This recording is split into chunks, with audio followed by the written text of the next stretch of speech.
kita akan berkunjung ke Kampung Kauman, yaitu di masjidnya dan di alun-alunnya. Sebelumnya, kita akan memperkenalkan diri. Perkenalkan, nama aku Brigita Evrista Gracia dari kelompok 5, nomor absen 8. Kenal, saya Medeki Syafransia, nomor absen 5. Perkenalkan, saya Revan Subeda Pratama, sudah dipanggil Ino, nomor absen 27 dari kelompok 5.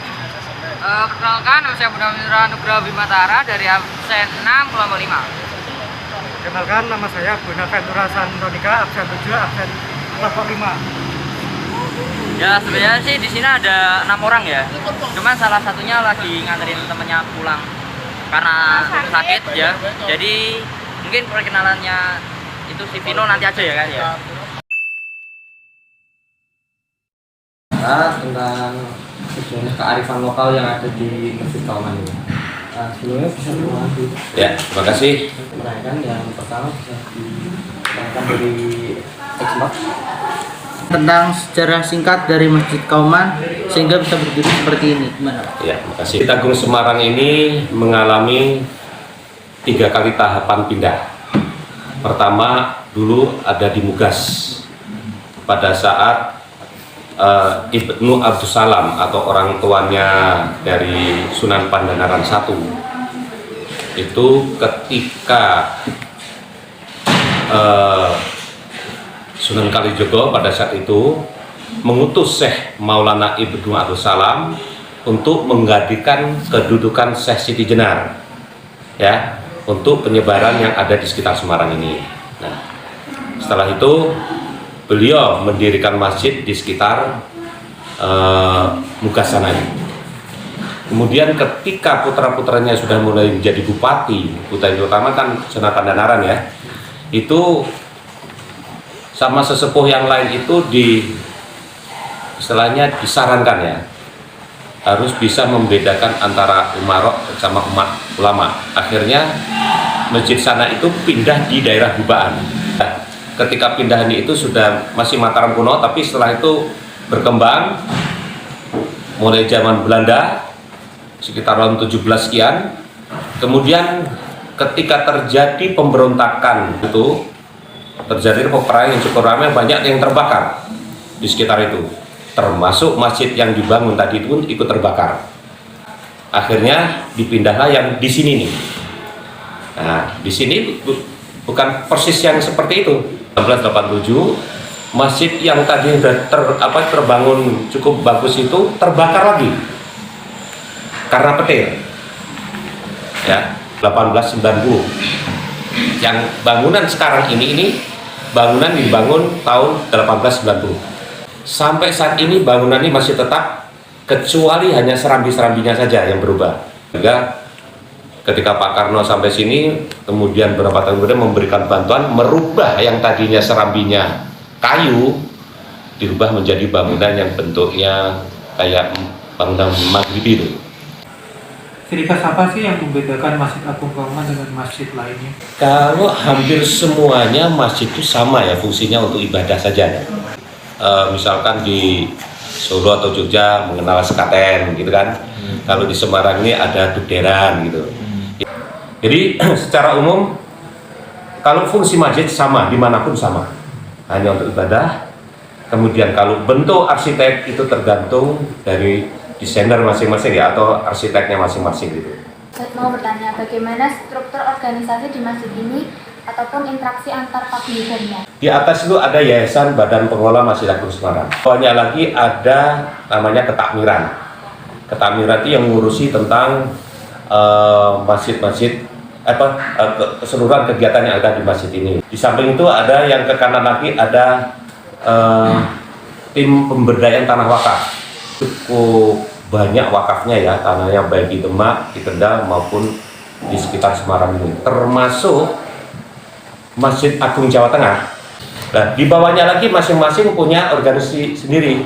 Misalkan di Ketakmiran ya, ada bidang peribadatan, ada seksi sosial dan pendidikan dan sosial, ada seksi usaha, ada seksi, itu masing-masing ada lagi begitu. Itu jadi strukturnya itu memang di atas adalah Badan Pengelola Masjid Agung Semarang selaku yayasan, di mana saya sekretarisnya di situ.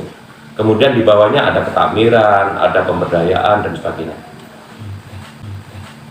Dari kita sendiri mau tanya yang terakhir nih Pak ya, buat harapan, pesan dan pesan kedepannya untuk Masjid Kauman itu. Terus harapannya gimana? Karena ini memang masjid sifatnya hanya untuk beribadah saja ya. Intinya hanya untuk beribadah, tidak untuk ada politik dan sebagainya, tidak ada. Kita harus netral itu. Tapi kami juga sekali ingin ikut ya handap ini dengan lingkungan. Hanya itu aja.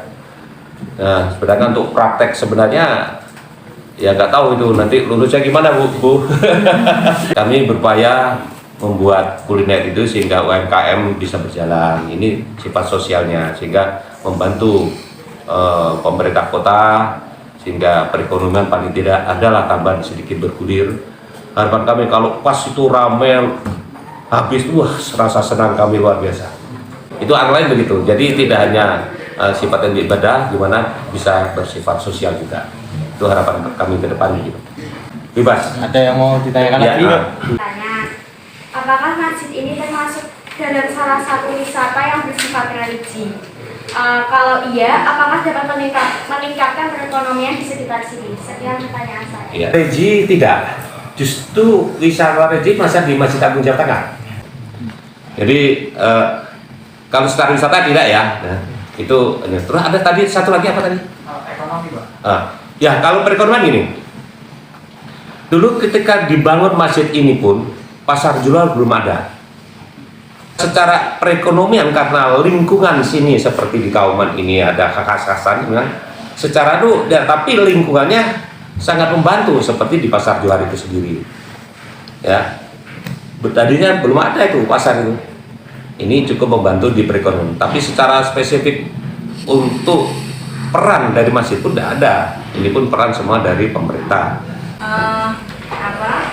Budaya di sini yang khas, perayaan atau apa yang khas dari masjid ini, apa yang diuri-uri Pak? Jadi bagaimana sistem di masjid ini dalam reorganisasi dari pemilihan pengurusan yang baru itu modelnya bagaimana?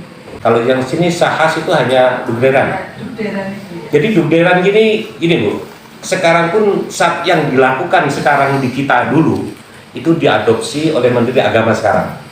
Diumumkan bahwa besok 1 Ramadan harus puasa misalkan.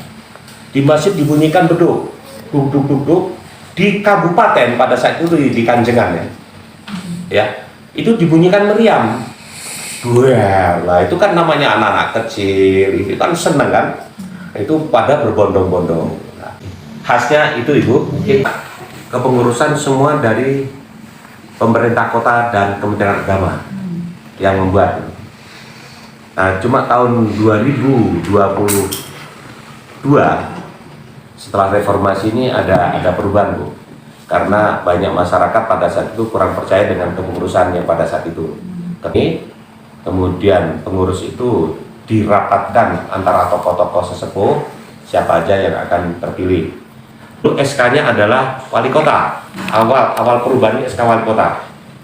Kemudian ada SK wali kota, tapi wali kota pada situ tidak memberikan apapun pada kita, hanya SK saja. Semua kemandirian saja Bu.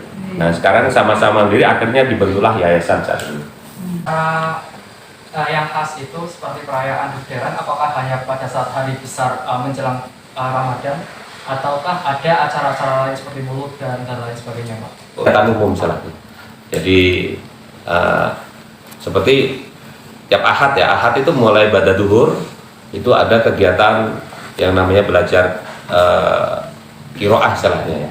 Ngaji itu ada, pada asar nanti kajian tematik ada. Itu tiap Ahad ada. Itu kegiatan rutin yang dimana umum untuk memakmurkan masjid aja.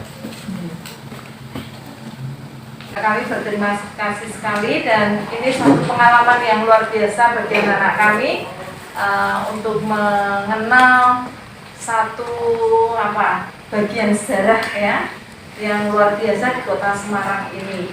Memang kami dari kurikulum Merdeka itu memang diminta untuk mengenalkan kearifan lokal, maka masjid itu menjadi pilihan kami karena 0 km juga di sini ya Pak. Iya betul, di Jadi, depan kantor pos. Ya. Itu 0 km di situ. Bersejarah sekali untuk daerah ini. Terima kasih sekali Bapak atas waktu, kemudian penjelasan dan penerimaan kepada kami semua. Kami sudah mendapatkan banyak informasi. Anak-anak nanti akan melanjutkan untuk membuat laporan. Kami mohon undur diri dan mohon maaf apabila banyak kesalahan atau hal-hal yang kurang berkenan di hati Bapak dan juga pengurus di sini karena kami merepotkan. Terima kasih Bapak.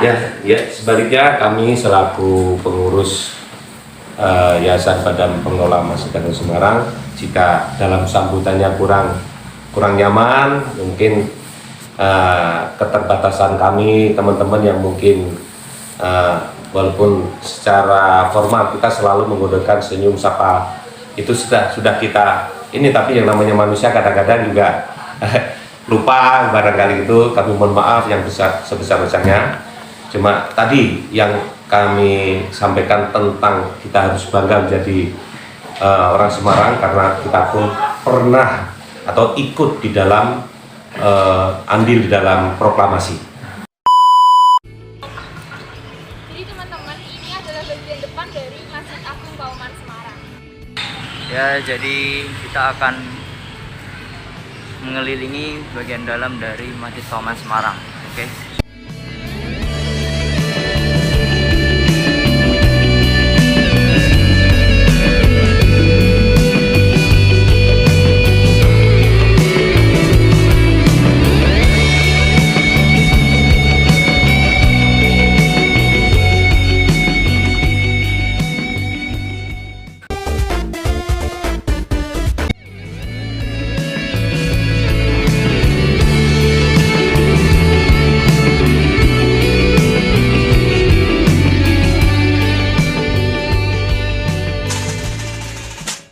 Demikian hasil video kunjungan kami. Terima kasih telah menonton video ini dan mohon maaf bila ada kesalahan kata dalam video ini. Dan dari kami terima kasih.